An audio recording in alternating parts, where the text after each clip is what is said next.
My wife kept an active dating profile for 4 months and told a man named Connor she might meet him while I traveled because she missed imagining new hands on her.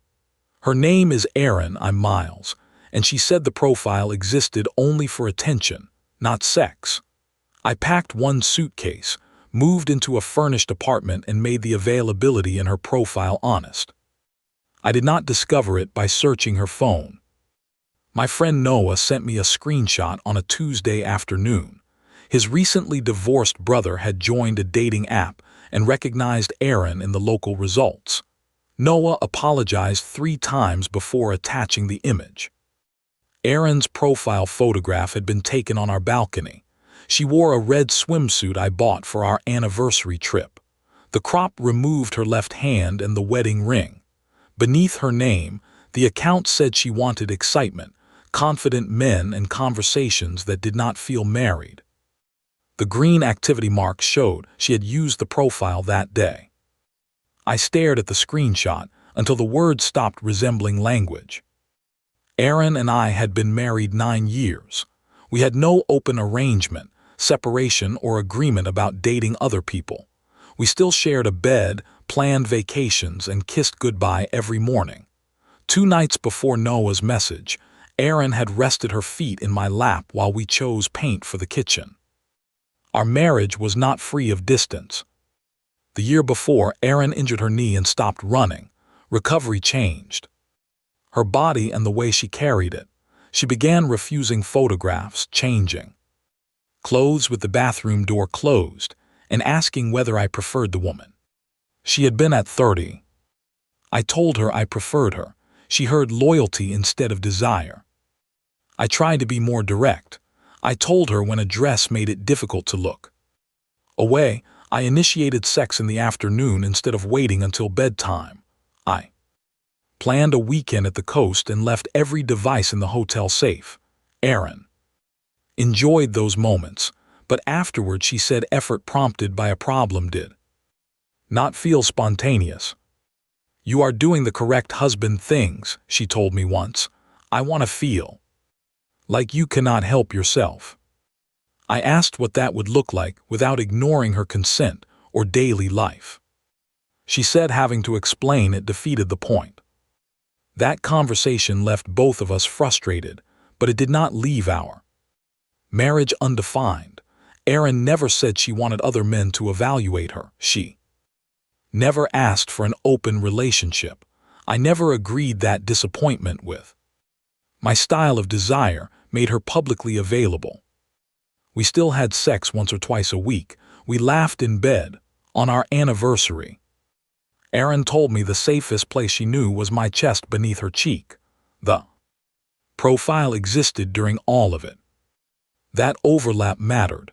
She did not create the account after the marriage stopped. She carried it beside an active marriage and entered it whenever my attention felt too familiar to count. I did not respond to Noah beyond thanking him. Erin came home at 6 carrying groceries. I helped put them away. Then I placed my phone on the kitchen island with the screenshot open. She looked at it and became completely still. "How did you get that? Is it yours?" "Yes." "Is it active?" "Technically." "What does technically mean?" She sat at the island. Erin said she created the profile during a difficult week 4 months earlier. She had turned 41, gained weight after an injury, and felt invisible. At a work lunch, 2 younger colleagues discussed how many messages they received on dating apps. Erin became curious whether anyone would still choose her if they did not already know she was married. "So you asked strangers," I said. "I made an account. I never met anyone." "Open it." She hesitated, then unlocked her phone and opened the app herself. There were hundreds of likes and dozens of conversations. Some lasted only a few lines. Others continued for weeks. Erin had told several men she was in a complicated relationship. She told one that the ring in an older photograph belonged to a marriage that existed mostly on paper. The profile had changed over time. Its first photograph came from a public beach picture. The The second was the red swimsuit on our balcony. The third showed Erin in the black dress she wore to my company dinner, photographed in our bedroom mirror before I zipped it for her. She cropped out the framed wedding picture on the dresser. Every few weeks, when new attention slowed, she replaced a photograph or changed the description. She did not understand the settings as technology. She understood the result. A new image produced a wave of men telling her what they noticed.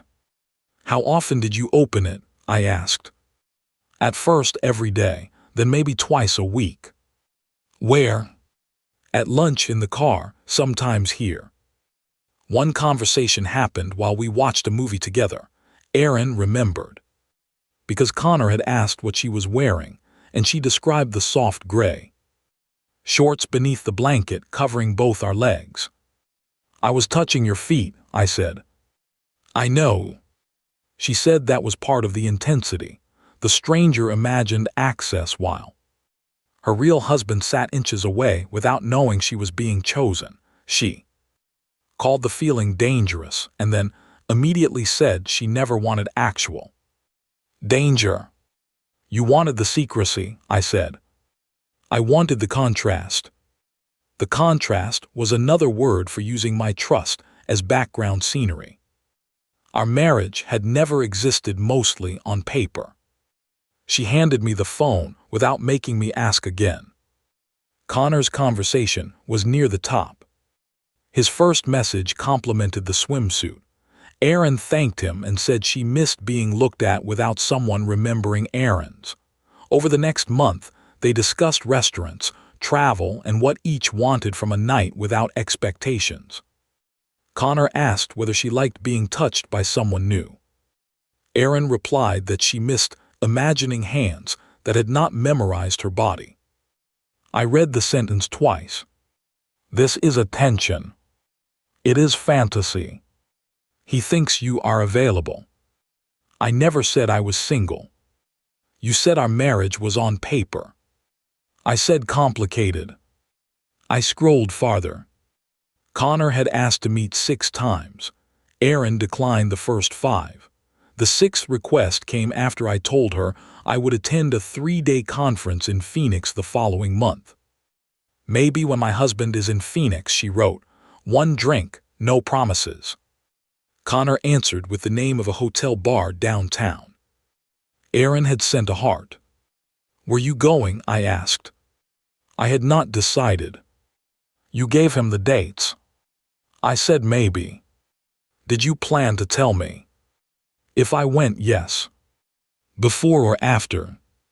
She looked down. The apartment we lived in was quiet enough to hear the refrigerator cycle off. Erin said the conversation felt separate from real life. Connor knew only the version of her inside the app. His interest did not require her to cook, work, or manage a household. She could say something bold, close the screen, and become my wife again. "You did not become my wife again," I said. "You were my wife while you said it." She began to cry. I asked whether she had sent photographs beyond the profile. She said no. I asked whether she had spoken to Connor by phone. Twice. I asked whether either call happened from our bed. One had. "Did you touch yourself while speaking to him?" Erin's face tightened. "No." "Did you ask him what he wanted to do to you?" "Yes." There was no reason to soften what the profile had become. It was not a harmless confidence exercise. My wife had created a room where another man described touching her, and she had scheduled the possibility of making it physical around my absence. Erin asked me to watch her delete everything. I said deleting it would stop new messages, not erase 4 months of choices. She opened the settings anyway and removed the account. "It is gone," she said. "The app is gone. What else do you want?" I did not know yet. I knew only that staying in the same room while she asked made me feel as if I were negotiating for the position her profile had already declared vacant. I slept in the guest room. The next morning, Erin made coffee and tried to explain the marriage she had described online. She said mostly on paper, referred to the way we had stopped creating anticipation. We managed life well but rarely surprised each other. Sex had become scheduled by exhaustion. Compliments from me felt loving but expected. "Did you tell me any of that?" I asked. "I tried." She reminded me of comments about date nights, her body, and wanting more spontaneity. I remembered them. I had responded by arranging dinners, buying concert tickets, and asking what she wanted sexually. Erin said those answers felt like assignments completed by a responsible husband, not hunger.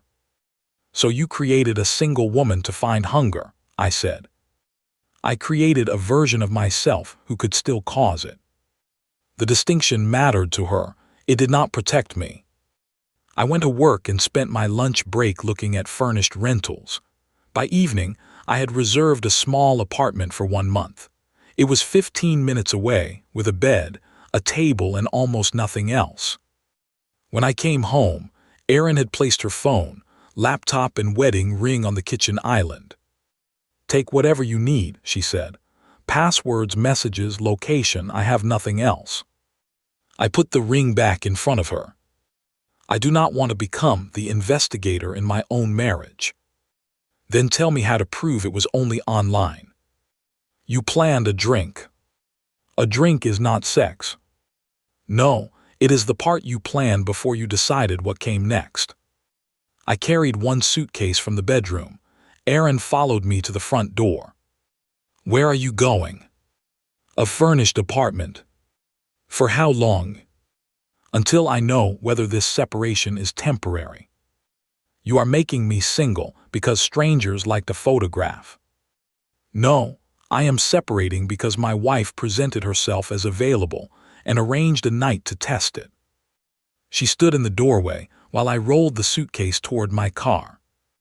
"The profile was not real," she said. "The separation is." That sentence became the line she repeated to everyone. Miles made the profile real. Miles left instead of working on the marriage. Miles punished a fantasy as if it were an affair. I did not correct her publicly. I told my brother and 2 close friends the plain facts. I did not share screenshots or Connor's messages. Erin's sexual conversation was not material for a trial. It was information I needed to make a choice. 3 days after I moved, Connor sent Erin a message through another social account. She forwarded it to me. He asked whether their drink was still happening. Erin replied that she had lied about her availability, damaged her marriage, and would never meet him. Then she blocked him. "Does this help?" she asked. "It shows what you are choosing now." "Isn't that what matters?" "It matters. It does not erase what you chose when you expected me to be in Phoenix." We started counseling the following week. In the first session, Erin said she never intended to have sex with Connor. She wanted to sit across from a man who knew nothing about her and feel his anticipation. If the drink went well, she planned to leave before touching him. The counselor asked what she would have told me afterward. "I thought I might feel guilty enough to confess," she said. "And if you did not?" Erin looked at me. "Then I probably would not have told him." That was the first direct admission that the meeting belonged to secrecy, not fantasy. The counselor asked why she had declined Connor 5 times and accepted only when I traveled. "Because I knew Miles would stop me if he was home." "Would he stop you, or would his presence make the choice visible?" Erin did not answer. In the second session, she described the night she created the profile. I had fallen asleep early after helping my brother move. Erin took photographs on the balcony, removed her ring, and built the account while sitting beside me in bed. "What did taking off the ring feel like?" the counselor asked. "Like permission," she said. "From whom?" "From the woman I was pretending to be." The profile had not merely collected attention. It gave Erin a temporary identity whose choices she expected the wife to escape. The counselor asked Erin to reverse the roles. Imagine that I had created a dating profile after she asked for more desire. Imagine photographs taken in the home we shared, a description saying our marriage existed mostly on paper, and messages to a woman about touching a body. That had become too familiar. Imagine that I planned a drink during Erin's trip, then defended it because I never reached the bar. Would you call that attention? The counselor asked. Erin began with the differences. Women received attention more easily, men on dating apps usually wanted sex. My profile would create physical risk in a way. Hers did not. Connor wanted sex, I said. I controlled whether he got it. The hypothetical woman would not control whether I met her. Erin stopped. She admitted she would not believe my account was separate from real life. She would assume every compliment she gave me had competed with strangers whose interest I treated as more honest. She would replay every moment I used the phone beside her. She would not care that I had declined 5 invitations if I accepted the 6th around her absence. Would you want me to come home while the account was still active? I asked. No. Would deleting it that night make you ready? No. For the first time, Erin said moving out was not an overreaction. She still wanted me back, but she understood why returning immediately would require me to live by a standard she would reject for herself. That recognition made counseling more honest. It did not make the furnished apartment feel less necessary. I asked whether any match knew her real last name, workplace, or address. She said Connor knew her first name and neighborhood but nothing more. She seemed relieved by the answer, as if protecting her identity had protected our marriage. You protected yourself from him, I said. You did not protect me from you. Erin apologized without asking me to minimize the messages. She admitted the drink would probably have led to another because leaving after one would feel like rejection. She admitted she had considered kissing Connor in the hotel parking garage because a public bar felt too exposed. Did you plan anything beyond that? No. Would you have stopped? I believed I would. You believed you would stop after each line you had already crossed. She nodded. The furnished apartment became less temporary. I bought a coffee maker and a lamp. I stopped living from the suitcase. That change frightened Erin more than any argument had.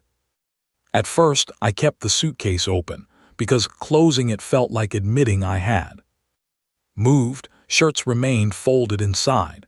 My toiletries stayed in a travel bag. Every evening, I could imagine carrying the same object back to our door. Then a button came loose from a work shirt. The furnished apartment had no sewing kit. I bought one, repaired the shirt, and placed the kit in a kitchen drawer. It was a tiny domestic act, but it marked the first time I solved a future problem in that space, instead of waiting for my real life to resume. Erin noticed the lamp during a video counseling session. You bought furniture, she said. I bought light. You are building a home there. I am living where I am. The profile had allowed Erin to experience being single without carrying the loneliness or cost. My apartment removed that protection from both of us. She asked me to come home for one weekend. I refused because a rehearsal of marriage would not restore trust. She asked whether I still loved her. I said yes. Then why stay away? Because love is not the same thing as believing your wife is unavailable to other men. We separated permanently after 3 months. The kitchen paint remained unfinished. Choosing a color had belonged to a future in which both of us expected to stand in that room. Neither of us could make the unfinished wall feel important after the profile showed how differently Erin had described the marriage outside it. Erin never met Connor. That fact remained true and incomplete. The marriage did not end because another man touched her. It ended because she built a single identity, fed it for 4 months, and scheduled the first night when I would not be present to contradict it. Months later, she sent one final letter. She said the attention had not made her feel young or free. It made her divide herself into the woman desired online and the wife who expected me to absorb the division. When I left, those two versions collapsed into one person responsible for both. I did not answer. My wife said the dating profile existed only for attention, but attention was not a passive light shining on her. She posed for it, answered it, sexualized it, and chose a date when it could become physical. I moved out and made her single because I refused to keep playing the husband in a marriage she had already described to other men as mostly on paper.